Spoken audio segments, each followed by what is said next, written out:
This is Hidden Killers with Tony Bruschi. Here now, Tony Bruschi. The killer dentist, as he's been called, James Craig is his name, and it's all alleged. He's innocent until proven guilty, but the allegations are stark. Could be one of the most bizarre, methodically prosecuted murder trials in recent Colorado history. And joining us to help us break it down is someone who's been in the courtroom many of the days, defense attorney, former prosecutor Eric Faddis, right there, seeing every shocking twist from the protein shake poisonings to Google search breadcrumbs. Today, going to walk us through how the state built the case that's as disturbing as it is surgically constructed. The big question is, what flavor were the smoothies? Do we know the flavor? Do we have a flavor? Is it just banana protein powder and ice and cyanide, or what do we know about that part of this? Yeah, I think the most of which I'm aware is that they had a weird chemical taste to them. Yeah. And that was likely the cyanide and or arsenic. There were multiple smoothies that were allegedly poisoned, but didn't hear whether they were strawberry banana or something else. I wonder if he Googled that. Did he look up what pairs well with arsenic? Maybe a little some goji berries or something. It really masks the arsenic flavor. Anyway, kind of acai blend. Acai blend, yes. You got to get the acai in there. Acai to me already tastes like very metallic in some ways and very arsenic, or not arsenic, but poisonous almost. I've yet to find I want to like acai. I have yet to like acai. There's just kind of a thing about it. Love, hate, I guess. Anyway, beyond that, you've sat through every moment of this, a lot of moments of the trial anyway. What to you so far has been one of the more damning moments, or the most damning moment from the prosecution, and why do you think it's hit so hard?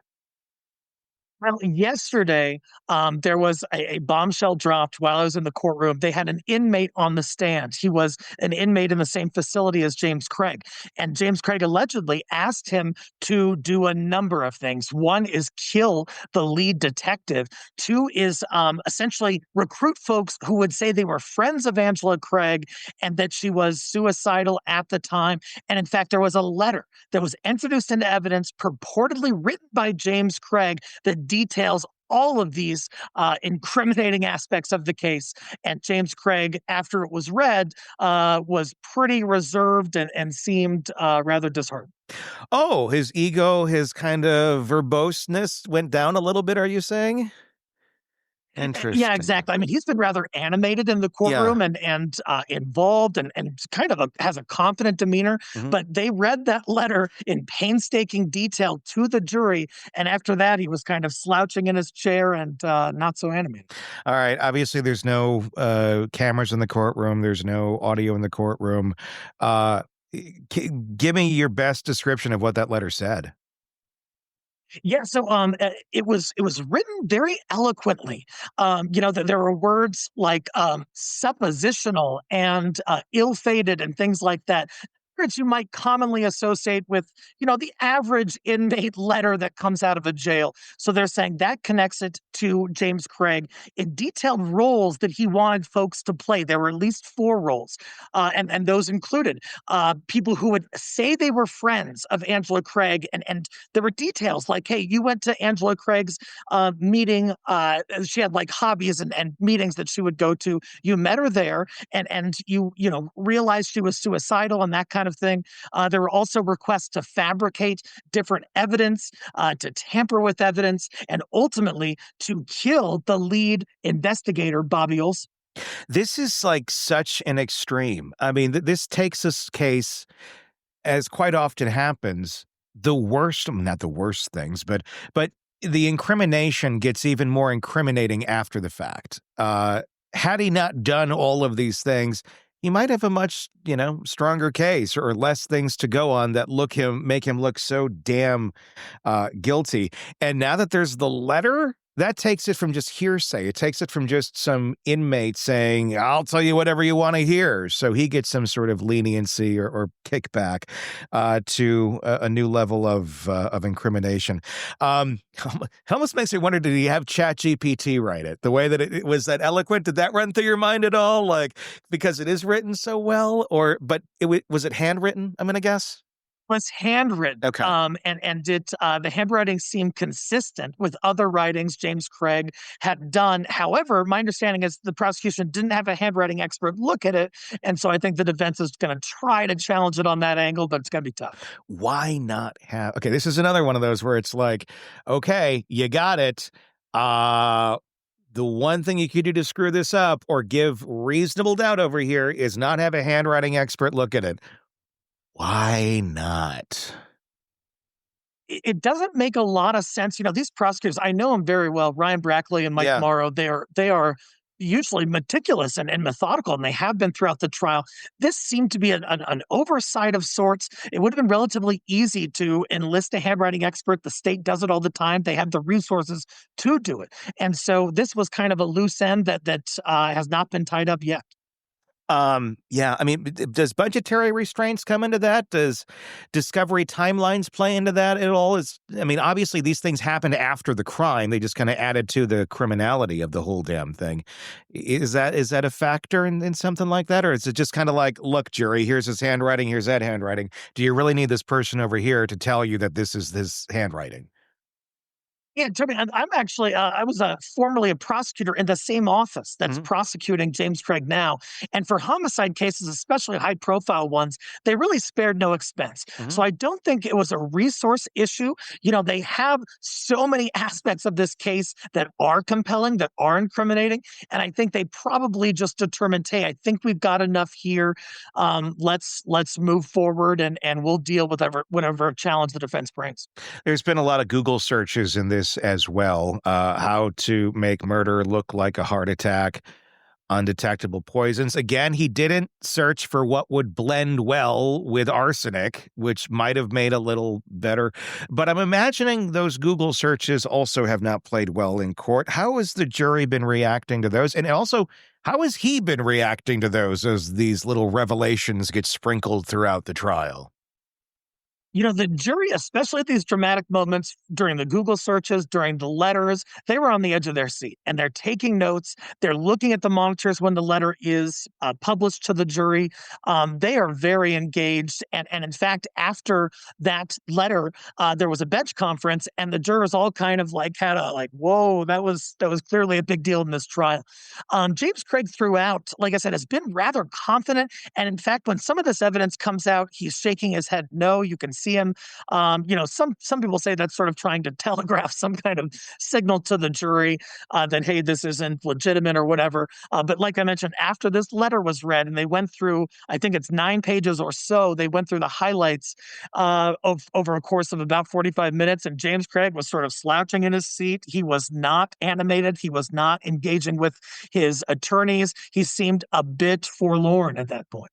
That's interesting because if at the beginning he's trying to do this persona of, oh, wrongfully accused, this is what are they making up over here? You would think that would be consistent throughout, no matter what's being brought up. If it's all a bunch of BS and the state's out to get the dentist for whatever reason, because, states just like to target dentists for some reason. I mean, it's they're anti-dentites. They are. It's going after the dental community. It's one of those things where inconsistent behavior then in that arc where okay you're kind of like over here now that's really showing something. How do you think do you think the jury is reading the tea leaves on this? I think the jury is very closely monitoring James Craig's demeanor, how he's presenting in court, how he's reacting to these pieces of evidence, because he's been doing it the whole time, and he does it in a noticeable way. So surely the jury observed that, and even in the letter itself, James Craig says a few weird things. He says that the state is after him, doing evil tactics against him, so he has to resort to the same, or something to that effect. Additionally, he alleges in the letter that the office manager, Romero, actually did the Google searches that were highly incriminating to sort of frame him for some kind of unarticulated reason.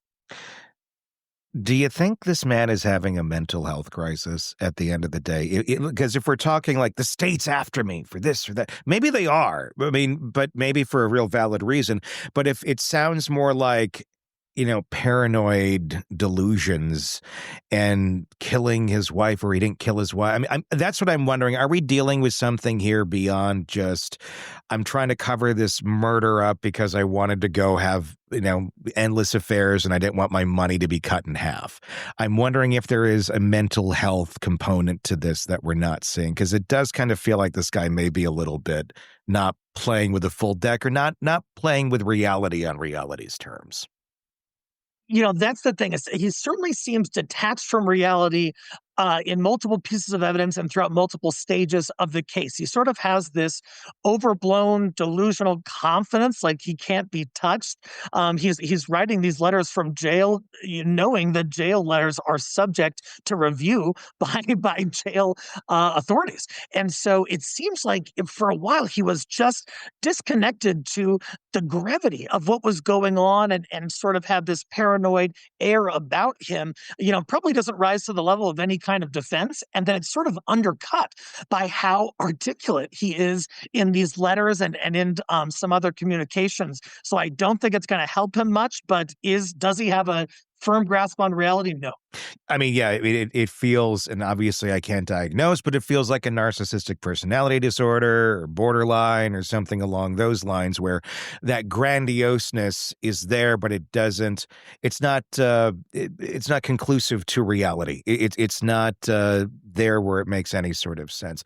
I know the daughter read the deepfake letter or the request deepfake letter in court as well. We talked about that a little bit earlier in the week. But let's talk a little bit more about that. How has that been playing to the jury with the daughters being on the stand? And obviously, he's not only asked another inmate to try and kill for him, to try and set up fake witnesses and write the letter and all that.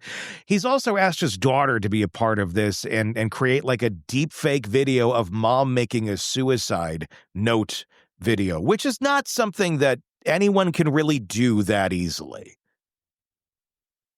Totally, and I think I've got to imagine the jury what was rather offended by that, because what it means, not only is he allegedly enlisting his own daughter in the cover up of the murder of her mother, but on top of that, he's exposing his own daughter to possible criminal liability for fabricating false evidence. And that just goes a little more to the kind of the misplaced confidence of this guy, to think that his daughter could, who was I think 20 or 21, could create some kind of convincing deepfake video, send it to authorities, and somehow absolve him from this horrible murder saga that he appears to have gotten himself into.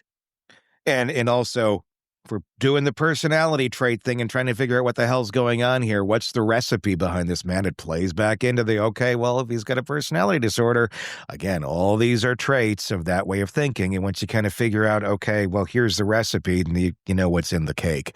And he's the cake. Very not delicious one, to say it lightly. I've never compared anyone to a cake. Cake has some arsenic. It's a bad cake. Don't put arsenic in the cake. It's like when you do salt instead of sugar, and it just doesn't work out well. I'm going to talk about this. You've now heard, so many things about the mistresses, the money problems, every lie. And in any case, obviously, he doesn't need to, show the motive. The state does. We don't need a motive, but it certainly helps at the end of the day. What is the strongest motive that's been laid bare here by the prosecution thus far? They've centered on sort of dual motives, two factors that they believe caused James Craig to kill his wife. One is the adultery, which apparently had been going on for some time, sounds like years. And there was an event of adultery, I believe in December 2022, so about 3 months before his wife is killed. So that is a big one, including that James Craig was continuing to text and correspond with his mistress while his wife was in the hospital dying. On top of that, he was having serious money issues. He had had a former bankruptcy in 2020 or so, and he had partnered with Dr. Ryan Redford, another dentist, and things were not going well financially. And so a lot of people thought, hey, this is his way to sort of start anew, do away with those troubles in his life and not have to deal with them in sort of a new life that he wanted to create for himself. There's undertones of Peterson in this, of Lacey Peterson and Scott Peterson. The affair, I'm going to send you a picture of my wife dying. I mean, it's reminiscent of Scott. I'm watching the stars and the fireworks go off while, he's not searching for his wife. That sort of weird dichotomy of a relationship there. Sugar baby added another term to the trial this week. Why don't you explain to us what sugar baby means and how it applies to this case and what sugar baby had to say about Mr. Craig? Yeah, so sugar baby is essentially someone who involves themselves in a kind of transactional relationship with someone else in order to get benefits, usually monetary benefits from that person. And it's sort of an agreed upon arrangement where both sides are cool with it. That's rather more common than people think, I believe. In fact, there are apps where you can become a sugar baby and find sugar daddies. And so in our modern culture, that's something that continues to come up. And there is evidence of kind of a transactional sort of relationship between James Craig and his mistress and potentially with other subjects of his infidelity. We used to just call it prostitution. But now let's call it's sugar. It's the same. I mean, it's monetary. Yeah. I mean, it's like an agreed upon thing. But I guess we found a way of normalizing it in some way, shape, or form and making websites out of it and making it a lifestyle. Let me ask you about this. How important is it that in this timeline that he was actually with the mistresses or the sugar babies or whoever he was with, was not his wife, while the wife was dying? How much is that? How crucial is that to the jury when they're trying to examine this guy? I mean, take the murder out of it. I mean, just you add this piece into it. I mean, these are damning things that people will, indict on just on character, even if your crime is harder to prove. I think there are two ways that plays into the case. The first way is that it just shows kind of a callous indifference to the health state of his wife. If he didn't do this, you would imagine the husband would be much more concerned and not, overly focused on some new romantic fling, but instead wanting, his wife and loved one, even if they had a falling out, to live. And then secondly, I think that it undercuts his argument that he wanted to still be with the wife. The defense has sort of pressed this by saying, hey, in the text messages, he's saying he still wants to be married.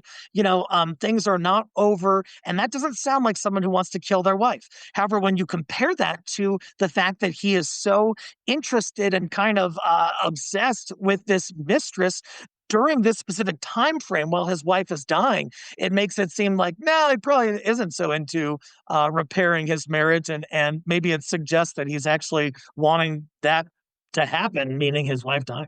I mean, it's trying to make sense out of crazy at the end of the day with somebody like this, because we're looking for sensical solutions, so sensical answers, how we would handle it, how a healthy brain would handle something like this. And we're not dealing with a healthy brain. He probably wanted both. He wanted his wife and he wanted the sugar baby too. And, and every other candy in the machine. He wanted the Mambas. He wanted the Charleston Chew and the sugar babies. And there's the sugar daddy too, which is a larger piece of caramel, which if you really chew on it, it gets stuck in your teeth and it's not that fun. I'm not a big fan of those. They're delicious, but not a candy I would choose if given the opportunity. That's a public service message. But yeah, it's, do you think there's anything left here? based on what you've seen in court? Obviously, the prosecution has now rested. The defense is having their turn to go and take a run at this. Is there any path here for them to introduce reasonable doubt? Do you think they can trump what has been brought by the prosecution? Well, it's tough. The case got even worse for James Craig yesterday, where it's my understanding that someone connected to the wife, it might have been her sister, testified that there was a prior drugging incident during which allegedly James Craig wanted to commit suicide. Angela Craig didn't want him to do that, so he drugged her so she could not prevent him from doing this. We have a history of drugging in this drugging homicide case. That being said, I think the defense is going to focus on Angela Craig's mental state at the time. She was going through a rough patch. You know, people go through rough patches. James Craig alleges that there was a prior opioid overdose attempt by Angela Craig. We haven't heard a ton of evidence about that. Might come out in defense's case in chief. They're going to have to angle towards her being suicidal, but who would poison themselves over the course of weeks during mass suffering is not a good way to go out. No, none of it makes a whole lot of sense at the end of the day. I mean, we're talking about probably two fairly unhealthy minds here at the end. I mean, I can't imagine either of them. I mean, maybe one of them started out healthy and the other one wasn't. Maybe they both started out unhealthy. I don't know. But after being married to this man for how many years, I can't imagine anyone's in a good place. Just trying to navigate the eggshells of the invisible floor that they were living in. Just a messed up case.